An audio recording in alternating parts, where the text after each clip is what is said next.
Greetings, viewers. This is A Vision Entertainment once again, and you're watching another special show. And this time we have an iconic group. We're going to go back to the originals to keep you up to speed for the youngsters that are watching this show.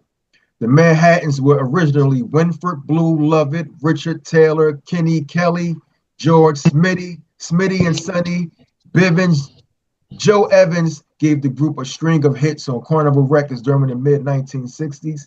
They had hits like Kiss and Say Goodbye, Shining Star, I'll Never Find Another, There's No Me Without You, Do You Really Mean Goodbye, We Never Danced to a Love Song, and so forth and so on. They had plenty of hits. Now we have the Manhattans featuring Gerald Alston. Lead singer, we have Troy May, Lawrence Newton. So we have the Manhattans featuring Gerald Alston. He's the lead singer. We have Troy May, Lawrence Newton. Greetings, fellas. How are you? Hey. How are you? Great, man. I'm great. We have the iconic group right now, and we're just going to go down. We're going to take the viewers down memory lane and bring it back up to everything you're doing now. You know? All right. It's a pleasure that you guys came onto the show, and I thank you for that. You know? You're welcome. Pleasure. Mr. Gerald Alston, you've joined the group after the death of George Smith. How did you find your place and incorporate your style alongside the remaining original members? Well, first of all, I already had a group formed and it was called Gerald Alston and the New Imperials. Okay. And I'll give you a little backstory.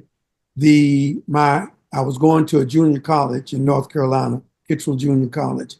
And my professor, English professor, asked me one day if they could use my sound system. It was back in October of '70. I said yes. So I went in, I set up my system, and they heard me singing.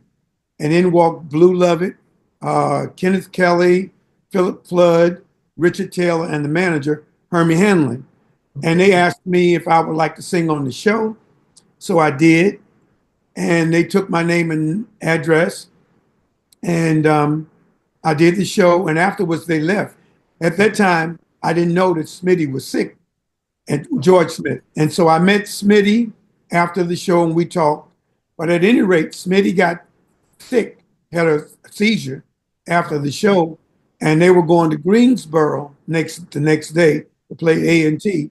So they had to fly him home, and they flew him home. And they did the show. And they were on tour with the Supremes, with Gene Terrell. So they left there and they went to Dallas, Texas. And they flew me into Dallas, Texas. And that's when I found out Smitty had, his illness had gotten worse.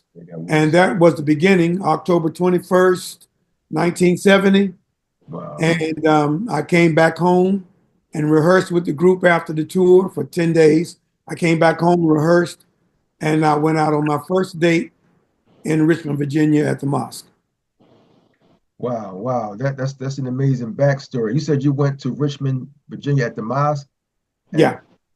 Okay. We performed there with the Dells, Brendan the Tabulations, Kool and the Gang, Willie Feast of the Mighty Magnificents, and I think Patti LaBelle was on the show. Patti LaBelle then, and the Bluebells. Wow. And they were the Bluebells then, right? Yes. Patti LaBelle and the Bluebells. Wow, you recently have a solo track. Gerald Alston was featured on the track with Meantime. Is reimagined by musician Willie Bradley, released in February 2025. Wow, yeah. Can you take me back to that studio session and how that came about? That studio session went great. I got a call from him, like maybe 2 or 3 weeks prior. Mm-hmm. And it was an experience. Yes, it was a nice experience. And I flew out to LA. The producer, what's his name? Producer. Glass. Anyway, I did the song in his studio, and he released it thereafter, and it was, I don't know how well it did, but he released it afterwards, on the album. Okay. But it was released, and the world did get a chance to hear it. You don't know how well it did, but They did hear it. Yeah. Wow, that's great. But Mr. Troy May, you Yes, attended sir. the talent. You attended the Talent Unlimited program at Julia Richmond High School alongside other notable artists. What was that experience like, and how did you prepare? How did you prepare for your career in music? Wow. When I originally started off in the drama program, I auditioned for School of Performing Arts. That's the show you see on the television show Fame. Bang. And I didn't get that. So I went over, I heard there was another program at this other school. So I joined that one. Okay. And that was wonderful, man. Just being around all the other artists and, up and coming artists. It was just the place I needed to be for, Wow. that kind of a career. And it was wonderful. And Okay. preparing me for the music scene, we did a lot of rehearsing with different plays, and they required you to sing. Okay. So the more I got into the singing aspect of it, the more I wanted to do it. All right. So I said, I'm just throw it all at the wall and see what hits. So I guess music turned out to be my favorite. So, And you've been in it ever since. absolutely. Did you feel pressure stepping into a group with such a long and classic history, like the Manhattans, like the Manhattans? Not at first. I knew I would learn it fast, and I did. I picked it up. It was just wonderful just to be on stage and to see, a lot of different artists that we performed with over the many years. Okay. And it was just a lot of fun. I was just too busy enjoying myself to feel the pressure. You know what I mean? Okay. Yeah. And you was enjoying the stage performances and traveling Absolutely. and the women and all, No, I understand. Yeah, that too. Yeah, I'll go ahead and be honest. Absolutely. I mean, Wow. I'm coming out of college and so forth, and going into that, and all the women hollering and screaming. It's going to blow any guy's mind initially until you get down the road. The good thing about it was I was schooled by the best.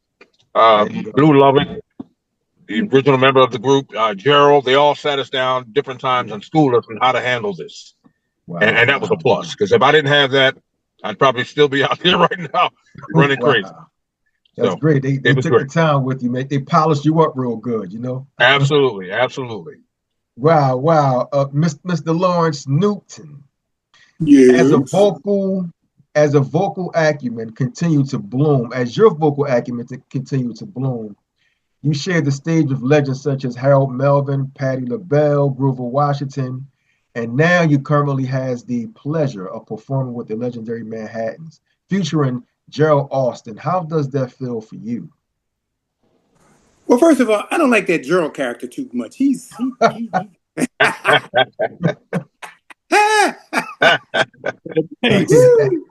Yeah. So let me tell you the first time I saw the Manhattans in Philly, from being from Philly, the Uptown Theater. Like, it was in the early 60s, and they were wearing white gloves. They used to wear white gloves and the tuxedo things. And I remember that I can remember yesterday. I mean, like yesterday. I can't remember yesterday, but I can remember what happened in 1964. I can remember that. And so I would go to the shows all the time. My older sister took me to the Uptown. I was only 8 the first time I went, and I saw Marvin Gaye and some part of the Motown Revue, Four Tops, and stuff like that. So anyhow, my oldest brother had a singing group in high school, and what happened was I had no aspirations of being a singer at all. What happened was when they came through public schools, they just threw us out instruments and say, pick one and play it, right? Oh, wow. So I got a violin because it was the only thing that was left, right? Mm-hmm. So I started to play the violin first. And my siblings said, if you don't take that violin from him, we're going to break it. Because I was bad. Because you wasn't doing a good job? No, I was bad. Making a bunch of noise. I was a bunch of noise. Yeah. So my mother bought me a bass guitar first. Okay. And I started, playing that. And then they had this program in Philly called the Model Cities. And what it was free music lessons, for kids in the city. So I started going to that. And Tyrone Brown was a jazz bass player. and he used to give us instructions. And so I would go and do my lessons, and he would write the music out and put it in front of us, our lessons, and what we had to do. So I would sit there and I start playing it, right? And he would wait till I finished, and he would say, "Boy, you ain't read that. You memorized that, but you ain't read You that." didn't read it. That's right. You didn't read it at all. I was like, "Oh, okay, I'm busted." So, so because I came up in an environment with world-class musicians, these cats were like, you got to go to your strength. So I sang better than I played. So there I went. So Right. my brother put me in the group. And Gerald, this is funny. I don't think I told you this story. How I started in that group was, do you remember Donnie Murphy? Murph, they called him. He was with Gerald Levert for years. He was Gerald's security guy. You remember Murph? I don't remember. Well, Donnie Murphy was in that group. They kicked him out because he was a knucklehead. So his clothes were the clothes I could wear, except his shoes were too big. So there was stuffed socks in the shoes, and I wear shoes in his uniform. So I was in the group. Okay. So what happened was, Push it right so out. this is Vietnam era. So all of the other cats in the group, they were my brother's age. They were all like 4 and 5 years older. So they were all getting drafted for Nam. And I was too young for that conflict. So all of them cats enlisted in the military, Navy, Air Force. Nobody went in the Army because from where I came from, Thomas Edison High School had the highest mortality rate in the country. Yeah. More boys got killed like that because if they drafted you, they sent you straight to the infantry. And it was Nam. And listen, it was horrible. So anyway, I was only one left standing with the band. So this is kind of around the time when the self-contained band thing came into Sly Stone and all of that stuff. So I was like, at that time they used to call you the front man. You the male singer, they call you the front man. So that's where I started. That's how I started with the band. And it went from there to I had auditions in Philly. The first gig I got with Patty LaBelle, Gerald, listen to this story. So I got the Patty gig, right? And I went to the auditions because my mother's best friend grew up with Patty. And she said, well, they're having these auditions. You ought to send him down there and audition. So the auditions were basically over. So I went. Bud Ellison was the musical director. So when I got there and he said, okay, all right, boy, what you doing for the rest of your life? I was like, what was I, 20 at the time? Yeah, I think I was like 20, maybe 21. So, okay. I was like, I'm singing, I guess. So I got the gig. A week later, I go to the rehearsal. Bud tells me they got these 2 guys. Now, remember, I went into this audition by myself. Everybody else was coming in units, like 2 or 3 people, whatever. I came by myself. So he was going to join me to someone. I came into the rehearsal and he said, well, we think we're going to go with these 2 guys, right? And I was like, oh, okay. Listen, let me tell you this. It was 2 gay guys. These jokers sang like birds. I don't know if you've ever heard anybody's background singer. Stephanie Mills was the main one. She said these cats, they was off the chain. And I was like, I couldn't compete with that. I was like, oh, okay. So I went on about my little business. And I joined a black rock band. I joined a black rock band out of Philly. It was called Thomas Buck Nasty. And we got signed to RCA. And it was crazy. It was crazy. I had a cape. Gerald, did I ever show you these pictures? I ain't never show you them pictures. Anyway, I had a cape. I used to look like, they used to call me the demon and the mysterious wizard of funk. That's what they called you. That's what my title was. It was crazy. But anyway, T-Life, a producer out of Philly, he signed us to RCA. And, we did the thing. And as it went on, I just started to do other stuff. I did the Grover Washington stuff and and Harold Melvin's Bruno's thing. Oh, God. Yeah. Gerald, I told you the story. That's why I met you at the Apollo. It was 1980. You remember it was 1980. That's when I saw you sing Memories, The Way We Were. Yeah. The Way We Were. And Gerald used to do this thing where he would sing it and he would walk away from the microphone and sing. Now I would be looking at it, I said, this nigga crazy. He would be singing, da, da, da, da, da, da, da. He was gone and he would walk away from the microphone. So he was basically singing without the mic. And that shit impressed me. I was like, okay, all right, okay. Wow. Yeah. And on that show, Gerald, was you. It was Harold Melvin and the Blue Notes, Millie Jackson. James Brown was there too. That's a classic. And I just remember that week. It was crazy because at the Apollo, how many days was that, Gerald? Do you remember? The Apollo, then you would do, I think we did 5 days. Yeah, it was multiple days. Yeah. So, and at the time, I was with Harold Melvin. My cousin Daryl Burgee was the drummer. He was the MD. So I was supposed to do. This is funny, Gerald.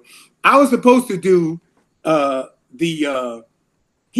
Harold was trying to do a review, so I was going to sing Jeffrey Osborne and Peebo Bryson and whatever, right? Mm-hmm. And so I would be standing in the wings, like double dutch, waiting to get in. My black ass never got in because these jokers. Listen to me. First of all, I never drank, I never smoked, right? These jokers did every drug known to man, okay? But cocaine was the drug of choice. And I would go to Harold's house when my cousin would go and get the payroll, because sometimes Harold would do this thing where he wouldn't pay the band. He would leave and they wouldn't get paid. And they would be calling him, he'd cuss him out. I ain't give you money. He would do that. So my cousin would have to go get the money. So we would go to the house and VOC would give him the money. And Harold would sit there with a Coke. He would have a glass of Cavassier and a bowl of cocaine. Wow. The whole time we was there. I'm telling you. And I was like, oh, okay. See, here's the thing for me. I was too crazy to do drugs. I was already crazy. Okay. I was already stimulated. So you couldn't do that on top of that. I didn't need enhancements. I was tripping already. So anyway, that's my story. And all this other stuff. I did Bootsy Collins, and we did a record. I did a record with Bernie Worrell from Funkadelic. It just kept going. I did some jazz stuff.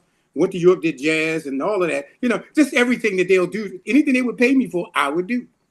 You know what I mean? So that's your backstory. You had a lot going on. You wore a lot of hats throughout your career, and now you with the Manhattans featuring Gerald Alston, which is a nice connect. But I also want to know what inspired you to come together as a group, and what was it about each other that made you want to collaborate? Gerald? Anyone can answer. Yeah. Okay. Anyone can answer that. I did Soul Train, and I did a gospel show, and UGO performed. They played, and Weez and them sang behind us, and that's when I first met Weez. And so right after then, Dave Tyson was our first tenor. He passed away, and then we had another gentleman by the name of Malik. And Malik stood in for a minute, but then we had to really find somebody that was, able to stay. And so we called McMillan, Henry, to see if he knew anybody. And so he told us about Weez. So I called Weez, and we asked Weez if he had anybody that he knew. And he said, well, wait a minute, hold it. So he called him back. He said, I'll call you back. He said, I can do it. And so, and Weez fit like a glove. He fit like a glove. Wow, crazy. Nice. We crazy. Troy's crazy. So we black. So it worked. Yeah, the harmonies came together. No ego. It's been just great. And Lawrence fit right in. He fit right in. And it worked. And it still works. Yeah, it's still working. You're still together. That's the connection. Boom, right there. Yeah. I'll tell you something, Tommy. Of all of the things I've done, all of the genres, that I did, this is the beginning. Because remember, I'll go back to this again. I was 8 years old when I went to Uptown, and I saw these acts, and I saw the Manhattans and Glass Knight and the Pips. It was always, upon me. You know what I mean? Okay. And the most influential thing in my life has been soul singing. You know what I mean? Listen, they pay me to sing it, I'll sing it. But ain't nothing like a soul singer, baby. Ain't nothing like it. Oh, yeah, ain't nothing like it. And people receiving, when I would go to Europe and supposed to be singing jazz, but it was always turned into this. So when this opportunity, when Henry, hey Gerald, Henry laughed. He said, "Oh boy," he said, "because you know this your." He would say Henry was going like that. He said, "You know this your shit, ain't it?" He said, "You know this your shit, ain't it?" Yeah, because it was always the whole group thing. See, I grew up with this thing about groups. I was on tour with Gladys Knight and Pitts for about a month. And every day we would have lunch, and they set up the lunch thing, and I would tell the Pips about what I saw them wear back in the day. It got to the point where they would laugh at me. They would go, "Oh, here he come again," and I would sit there and tell them what uniforms they wore in '66. I said, "Man, y'all had on brown silk and wool suits. Y'all had on celebrity boots. How you remember that?" I remember that because I'm telling you, it was the absolute soundtrack, and everything as a child that you remember, you never forget it, and especially if it was good. So it paints the picture for you. So when I come into this thing, let me tell you something. I don't pretend to be doing this shit. I do this shit for real. For real, yeah. I do this shit for real. This ain't no joke for me. This is for real. I mean this shit. I ain't playing with it. I mean it. So what because everybody have their solo careers, had their solo careers, and now you're all a group. What was the biggest challenge the group faced, whether personal or professional, and what did you learn from that experience? Biggest challenge that we had. Well, the first big challenge was during the disco era. When all the other groups when disco came out, all the other groups changed their genre of music. A lot of them started doing disco. And there were a few of us who stayed the same. And we stayed the same, and it worked great. And our manager used to tell us, no matter how much disco you hear at the end of the night, they want to get close and dance. And they want to hear songs about love, So and that was one challenge. I think the main challenge. And we did that, and we overcame that by Kiss and Say Goodbye. It's gonna hurt me, I can't lie. Maybe you'll need yourself another guy, baby. I know you will understand me. Oh, won't you try? Let's just kiss and say goodbye. Ooh,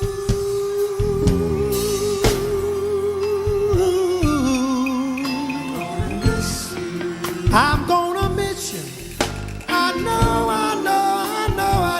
know, I just can't lie. Understand me, won't you try? It's gonna hurt me. I know, I just can't lie. And later on, Shining Star. Honey, you are my shining star. Don't you go away. Oh, baby. But I think the greatest effort to overcome was when I lost everybody. Wow. Sonny You talking passed. about the original members? Yeah. Okay. Yeah. Sonny passed December 3rd of 2014. Yeah. Blue passed December 9th, 2014. And then Kenny passed in February, around the 5th of February. Wow. And it was hard. The guys were there to sing. At that time I had the support of Troy and Dave. So it wasn't that, but it was just the camaraderie that we had. Even though we weren't together and we had a group, it still hurt. It was a part of me adjusting to that. That's because right. I knew what it took for us to get where we are. And these guys are my brothers. They're my brothers. And I think only through God's grace of blessing us with Troy and Dave at the time kept us, going forward. Wow. Wow. As I think tough. about Blue was definitely tough. Yeah, it was tough for everyone at that time. Right. Yeah. Wow. Then when we lost Dave, it was just me, Gerald, and Dave for a while. And Yeah. then we lost Dave, and what's that? 3 years ago now. It's been Gerald. Yeah, something like that, about 3 About years. 3 years ago, Mhm. and it was just me and Gerald left. Yeah. And we had to do what we had to do to maintain. And so there was times when it was just me and Gerald on stage You until we know, were able to get this crazy guy named Weeze in there. And like Gerald said, he fit right in. Yeah. yeah, Right. I can tell. He the wild one there, man. I can tell. Oh yeah. You know when you just said Gerald, when you talked about losing people, in the group, how long did it take you guys to start up again after those deaths took place? Well, actually, we never stopped. Right. And because I know the last time I spoke to Blue before he passed, I went to see him and we were at his house in Phoenix. And he told me, he said, I'm passing the torch to you. You got to carry it on. And those are his words. He said, I want you to carry it on. He said, and don't give up. I want you to carry it on. And when he told me that, I already knew in my mind I wanted to carry it on, but that really inspired me. No matter what, the Manhattans were going to go on and carry the legacy of the original guys up to this present time. Wow. It's kind of it's kind of hard, when you think about that. Think about the guys you came up with, because you all performed together for years. Did studio sessions, and then next thing you know, people just leaving like that, passing away. I know that's a heartfelt, feeling. I'll tell you another hard thing. Blue passed in December, middle of December. Actually, about the first or second week in December. In January, the early part of January, we had to go to South Africa and perform. And it was just me and Gerald on stage. And all that grief, we had to carry it, put it in our back pocket and do what we had to do, because Blue told us keep the wheels turning. That's what he said. That's what he said. Yeah. That kind of encouraged you. That kind of made you like, okay, you was encouraged by those words and you kept it going. Yeah. Right, but it was hard, man. Getting on that stage, I've been on stage with Blue, 25 years at that point, somewhere. So he's like a part of me, So to get on stage and to look to my right and he's not there, that was tough. And I'm sure it was tough on Gerald, doubly tough. To see his suit, we had his suit hanging on a thing right beside us, and we had his stool that he sat on.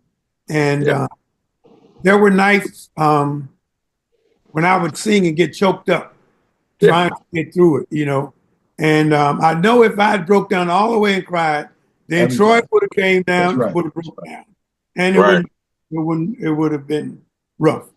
But we knew. I can't say what Blue would have said to us. He would have talked dumb to us. Believe me, he would have had some choice words for us. Absolutely. So that's what kept us going too, knowing that he would have some choice words. So we had to keep going. Right. When you're performing nowadays, do you have like a tribute where you can have like a background screen with all of them? You know how they have the what is it called? Hologram, the hologram. Yeah, we do when we play. There are certain venues we play. When we perform at the Birchmere in Alexandria, Virginia, that's when we see all of that. They have a beautiful backdrop that they use, and it shows all the way back. All the history. All the history of the group. And there are a couple other places where we played where that backdrop was used as well. Yeah. Wow, if you can remember, just for you guys doing music today, like touring today, if you can remember, what is the biggest highlights of your career thus far? And that's what the new guys, like you guys today. Biggest highlight, without question, South Africa. Oh, South Africa. Yes. Okay. We had our first opportunity to go there in 1996. And this is 2 years after apartheid. Oh, so we were only supposed to do a few shows, and a month and a half. Yeah, it was absolutely crazy, almost like the Beatles in their heyday. Yes. Wow. Yeah. I know it I was can go on jam. and on and on talking about that. You don't have enough time for that.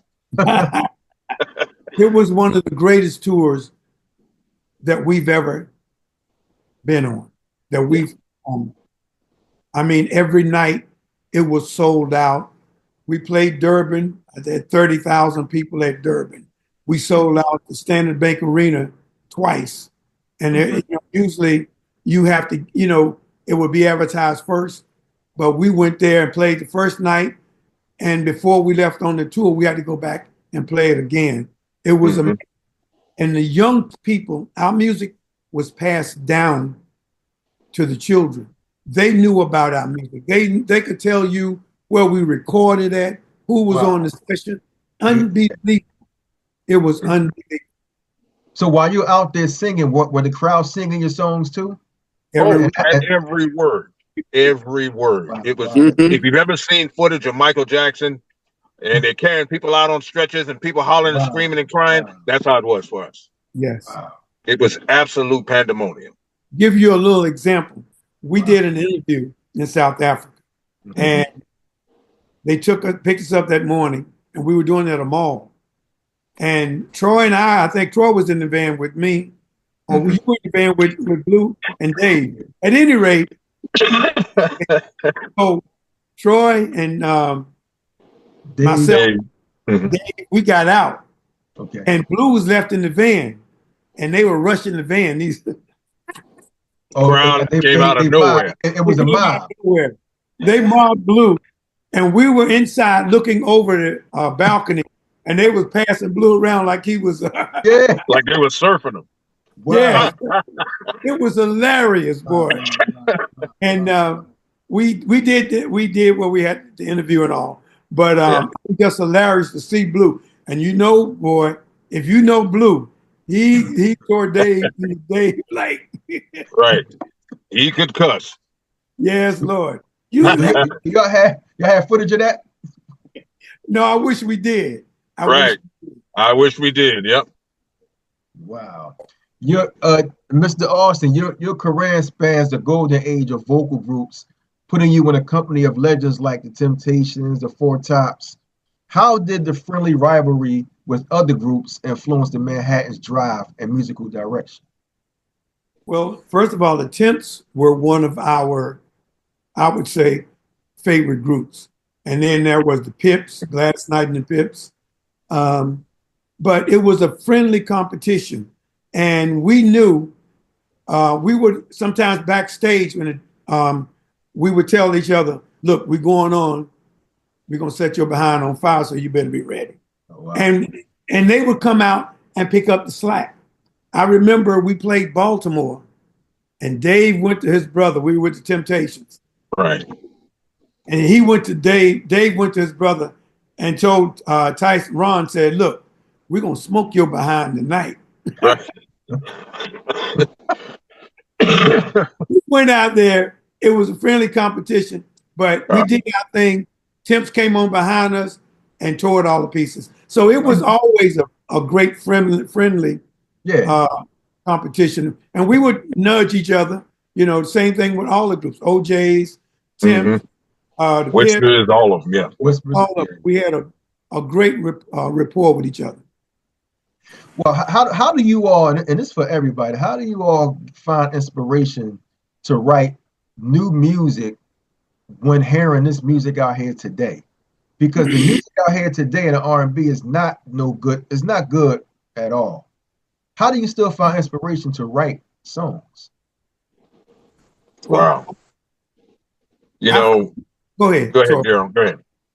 I find inspiration because I found in the years that I've been singing, all the songs that we performed, that we recorded, were about life. Breaking up, making up, cheating, sneaking. And those are the things that happen in life, period. Yeah. And I found that those songs are the songs that be around a long time. There's No Me Without You was recorded in 1973. It's still one of our biggest songs to sing on stage. People like our song today, the difference is that we wrote songs and performed songs. And we also had time for our fans. We were able to shake hands, talk to them. You know, all this inspired us to write great songs. Okay. And Troy got the Manhattans have made it this far off of an old time love. You follow that love theme, and I don't think you can go wrong. I say all the time, there's a difference between a song and a tune. And a tune. A tune is going to last a little. Most of what you hear today is a tune. Chances are 5 years from now you won't hear that anymore. But a love song, a good love song, will last forever.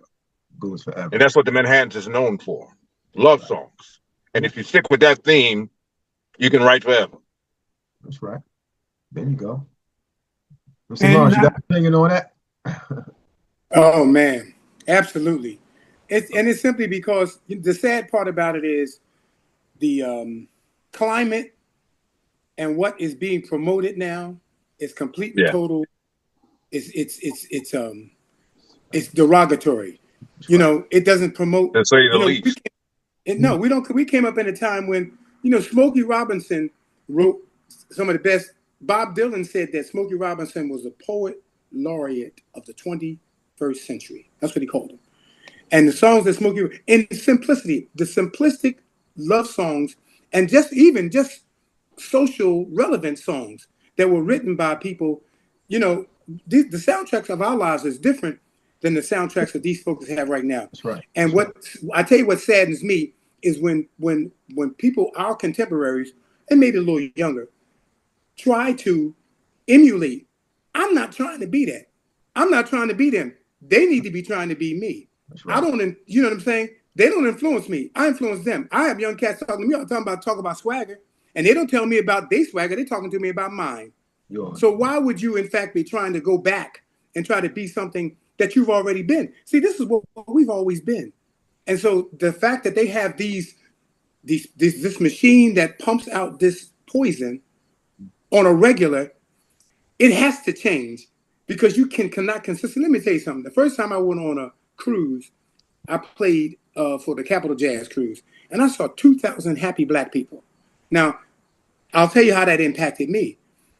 When I look at my people, when I look at people who look like me on the street that I don't see, I make eye contact. I speak to them. Right. I'm not. And understand, I'm from North Central Philadelphia. I'm not one of these jokers that walk around mean mugging, so you can think I'm tough. That's right. I'm glad I'm here, and I'm glad to see you here. And that's what the music that they did back then. Marvin Gaye, come on, man. How old is Marvin Gaye's What's Going On? And the impact will be here until we long dead and gone. That's right. This garbage that they making now, it ain't going. I can't even stand to listen to it. Yeah. I can't. It's not music. You know what it is? It's indoctrination. I'm gonna leave it right there. Wow. Okay. I remember being on. We did Marvin Gaye's last tour, and he was awesome. He was awesome, and the audience, they were in love with the whole package. It was. We did the Brendan Byrne Arena with Millie Jackson, Manhattans, and Marvin Gaye. And it was awesome. And he went back and did a lot of his stuff. And it just brought the memories, the love songs, and you listen to it. I have to say this about Marvin Gaye and Smokey Robinson. By far, they're two of the greatest songwriters. That's right. Producers. I know. They are I listened to Smokey a while back, a few weeks ago on Sirius, and they played they had a period where they played Smokey for like 30 minutes, and listened to every song, and the stories were so real and so deep. I was blown away.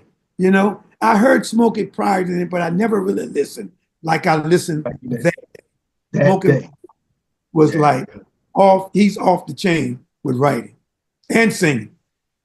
And also when you listen to it, every song was different, right? It wasn't the same type of groove or lyrics. Smokey was a poet. And check this out, Tommy. Now, being Still from Philly, is. and from anywhere else, Smokey Robinson wrote lyrics. Now, check this out. When I was a kid, when you're trying to talk to girls, or as we used to say, you're trying to rap to a girl. You rap. You didn't even have to have no rap. You know what you did? All you did was recite one of Smokey's lyrics. Dig this now. Take this That's now. right. That's right. You That's say right. to a girl, there you were, beautiful, the promise of love written on your face. Come on, man. They Come pass on, out. man. Come on, man. Come on, man. Well, first of all, you couldn't even get these girls to understand that now. You couldn't even get them to understand that. That's what's sad. Now, if I'm 8, 10 years old and I can understand that, then it's because of the influence. It's because how I was socialized. That's right. The culture that we had. We don't have culture now. We don't have it. It's sad. But the people that come to see us now, listen, when we went the first time I went to South Africa and I saw what the impact was, and I saw not 1, 2, but 3 generations. And they knew every word. And then for them to look at you and like, you God created on earth. It's crazy. Wow. It's crazy. But that's the impact and that's the importance of what we do. Wow. Carrying the bloodstained flag. That's the importance. Keepers of the flame. That's what's important. Okay, that's my job. That's my job. That's what I'm doing. Yeah, that's what's important. Wow. You know, those are the great artists back in. And then there were artists that mentored us. We were close with the Dells. Oh, yeah. And let me tell you something. Marvin Jr., Chuck Boxell, Vernon Allison, and Mickey. When I first got in the group, and we worked a lot with them, I would go in their dressing room to get their opinion. Oh, yeah? Okay. They would give it to you straight. Oh, yeah. Yeah. No chase. Marvin Jr. was telling me that if I sound good, he said, you sound good. If I did, he said, what's wrong with you, boy? What's wrong with you? And don't mention Johnny Carter. Oh, my God. He was hard. One night I sang, and I don't want to go into what I did on stage, but it wasn't It wasn't pleasant. And Johnny said, "Little nigga, when you get out, come to my dressing room. Come to my room at the hotel." I went in his room at the hotel. He wore me all the way out. He said, "If I ever see you do that again on stage, I'm gonna go upside your head." But they were the type of guys would tell you the truth. The truth. And they gave us some of the best advice on being on the road and traveling. You know, I really at this point realize that the Dells just didn't get the due that they really deserved. Yeah. They were a great group. I mean, they were just awesome, you know, and they were men. They are men. The group, they were real men. They would tell you what you needed to hear and not what you wanted to hear. Not that you want to hear. And I respect them to this day. Well, how was the performance? Oh, go ahead. No, I was just going to say, in my 32 years of being with the Manhattans, I've taken a pen and paper with me to watch almost every legendary group we performed with. I mean, from Luther Vandross to the Dells. We've been schooled. Wow. Schooled by Bobby Blue Bland. Yeah. Isn't that right, Gerald? Yes, Even right. Charlie Atkins, the famous choreographer Charlie Atkins. We had the chance to work with him not long before he passed away. And that was a schooling.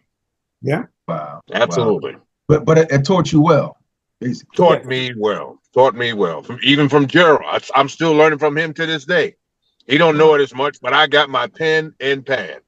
And sometimes I've seen him at his best and I've seen him at his worst. And let me tell you something. At his worst, you would never know it. Wow. Because he's been doing it that long and knows how to cover himself. And he handles his job great. And he didn't pay me yet to say that. I'll meet you at this interview. You can give me some. I'll Zell. Here you go, right? Don't wait on it. Oh, yeah. You got that right. Well, how was your performance? Because you all performed at the Dell in Philly recently, right? Yeah. Not too long ago, yeah. Yeah, how was that performance for you guys to come? You know, because this is the hometown Philly. How was that for you all? It was great. It was great. We've always had a great reception in Philly, and playing the Dell is wow. We've been playing the Dell for quite a while, and the reception has always been good. We got a lot of fans there, and we love performing. And Weeze, you want to elaborate on that? Yeah, because Philly was a big place for the Manhattans. Yeah. I'm telling you, some of the okay, so the shows would go like this. It was always somebody on the show who was the headliner. Okay. But if you weren't the headliner, and Philly would let you know, they back in the day we used to call it, they took the show. That's And right. the Manhattan came a whole lot of times with people that were supposedly the headliners and took the show. But you took the show, yeah. They took the show. And that's how I saw, you know, and sometimes my recollection and how I channel things is based on what I saw and based on the class, the choreography. And first of all, listen, they were good singers, steppers, and dressers. The whole thing. You see these jokers come on stage now, they got on Timberlands. Who the hell wear work boots to on a show? How the hell am I in the audience dressed better than you are on stage? This is sad. And the sad part about it is they don't know no better. See, when I came in, them jokers would tell you in a minute, boy, you ain't showing nobody nothing. You say you swear you tan them up. You get down for stage, they say, you know you ain't showing nobody nothing, right? That's right. That's how it was. And you thought you was the bomb. You thought you was a bomb. But when the Manhattans came to Philly, the reception was always the same. Because, you know, I remember I would stand outside in line waiting to go in. And they would have a marquee outside. And they would have the pictures. You know, they had the publicity stills. And we would just stand there and daydream. I would just stand there and daydream. I never had the audacity to think that I could even do that. Because it was surreal. It was surreal. It was surreal. You know, and you think about, man, it cost us, if I recall, $1.50 to go to a show. And those shows back in the day, they were 10 days. They would come 10 big days. Wow. And they would do 3 shows a day. And every show, and sometimes me and my contemporaries, we always went twice. We would go on the first week and then the last, every single time. And I promise you, there was no difference between the first and the last. These were professionals. Wow. And don't come with nothing less than that. And see, if that is in fact where the bar is set, that's why everybody was so good. When Gerald was talking about the Dells and some of these, and I got an opportunity to see that, I would be backstage looking at these jokers going, I was just in awe. I was just in awe going, man, damn. At that particular time, they had been in the business already for 50 years. Right. And to sing and sound like that. You know that Teddy Pendergrass is a descendant of Marvin Jr. I know this because Harold Melvin told me. He patterned Teddy after Marvin Jr. Oh, that's where that came from. That's something new. Teddy was a drummer. Teddy was a church boy. He was a drummer. I'm telling you, from Crosstown, North Philly. And Harold told me that's how Teddy got his sound from Marvin Jr. And we're not going to talk about Johnny Carter. Listen, man, there's a lot of falsetto singers. And I remember thinking that Eddie Kendricks was the best that I had ever heard. That's what I thought. Okay. And he really is a template. Eddie Kendricks is the standard by which all tenors, from me, falsetto tenors should be measured. And there's a lot of other cats. Ron Banks. There's a lot of other cats that are unbelievable as tenors. Walter Williams. Well, all these cats, man. But Johnny Carter is in another. He's in another.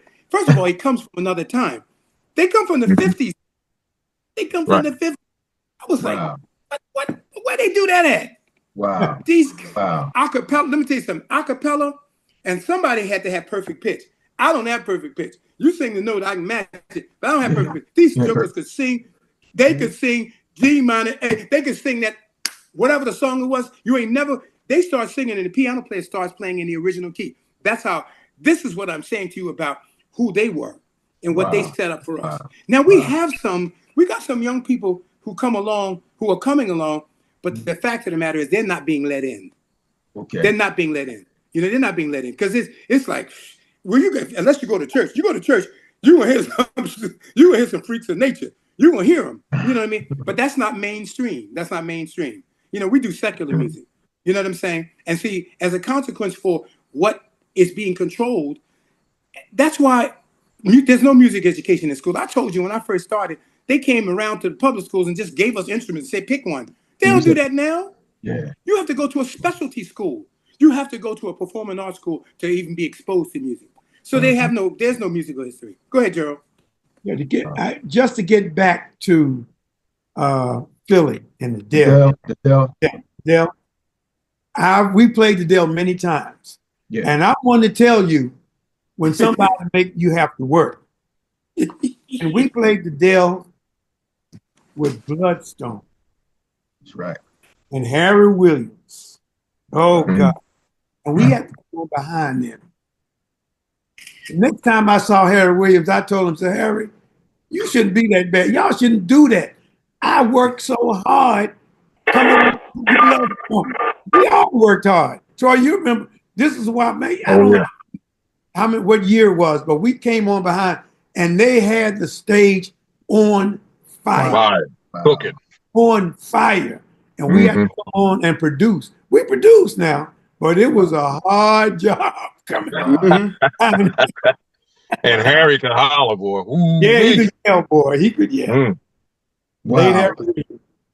But this was the competition that made us who we are today. That's right. That's all it was. It's like a friendly competition. It's friendly. It's friendly competition. And I've it never also, seen animosity amongst these older groups, and that's one of the things I love about it. Right. There's right. always, even to this day, there's always like a family kind of thing. After we get off stage, we laugh, we hug, no matter what group we're with, whether it be the Whispers or whoever. It's almost like a family reunion backstage. I've never seen any animosity like that. Wow, wow. Just love back there, basically. Just nothing but love, man. OJs, you name it. Wow. Even Luther came out of his dressing room. I came out at the same time, and I looked down the hall. He was coming out of his, and he did like this. So I'm looking around. Who the hell is? He said, "Yeah, you." It's Luther. He said, "Come here. I want you to sign an autograph for me." I was like, "What? Sign an autograph for Luther?" Wow. So I signed it on the autograph. He had a picture of the Maddens. He wanted me to sign for it. Yeah. So I signed it. I put, "You could sing the Yellow Pages." And he was just that kind of guy, man, a loving kind of guy. He gave us a hug. He sat there and talked to me and Gerald for a little while. Wow. I mean, from him on down, everybody was just everybody. It's always been a wonderful camaraderie amongst all these old time groups, man. Wow, that's why back in the day is so special, man. It's like special times because it was different. It's different times than how it is today. All I want to say is, what message will you give a person, that has aspirations to be a musician? What good message would you give them if they want to start out today? The first thing I would tell them is learn the business. Okay, first. The second thing I would say is learn the business. Wow. The third thing I would say, hone your craft. Wow. Hone your craft as best you can. And the last thing I would say, learn the business. Okay. And I would start from what he said before the last thing preceding that was practice, practice, practice. Hone your craft. Listen, practice, practice, practice. And I will add on top of that, keep God first and be yourself. There you go. Okay. Be yourself. I don't care whose song you singing. Or if you cover somebody's song, be yourself with that song. When you sing your own song that you recorded and all, be yourself and stay humble. Right. Oh yeah. Stay humble. You're not doing your fans a favor by they're doing you a favor by coming to see you. Better believe it. Humble to them and give them what they want and be true to yourself and to your fans. Viewers, we just have the iconic group, the Manhattans, featuring Gerald Alston. I thank y'all for coming on to the show. Hopefully we can do this again, and we're going to look out for some new music too coming up. I thank y'all, fellas. Thank you. All right. All right. All right.